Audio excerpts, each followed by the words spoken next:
हा भाऊ, कसे आहात? जरा मी वापरत असलेले बियाणे द्या. या वर्षीच्या शेतीची सुरुवात करणार आहे मी. एकदम मस्त आहे. हे घ्या आपण वापरत असलेले बियाणे. भाऊ, बियाणे तर छान निवडता, पण लक्षात ठेवा, आजारांपासून वाचण्यासाठी ताकदला विसरू नका. भाऊ, तुम्हाला तर माहितीच आहे.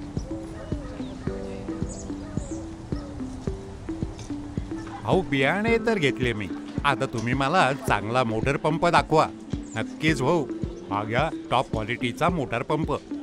मोटर पंप तर घेतला आपण, पण पिकाला आजारांपासून वाचवण्यासाठी ताकदला विसरू नका. अरे भाऊ.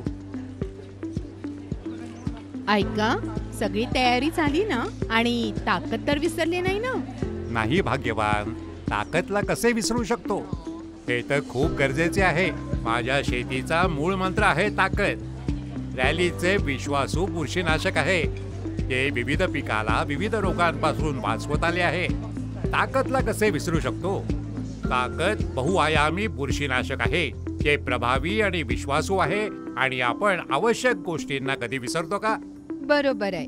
इतक्या वर्षांपासून योग्य सुरुवात देऊन आपल्या पिकांना बुरशीपासून वाचवते, नुकसान पण रोखले आणि उत्पन्न पण वाढवले. आणि मी आपल्याला प्रत्येक वेळी आठवण करून देते, म्हणून ताकदला तर विसरूच नाही शकत. म्हणूनच म्हणतात, जेव्हा सगळ्या आवश्यक गोष्टी लक्षात आहेत, तर ताकदला कसे विसरू शकतो?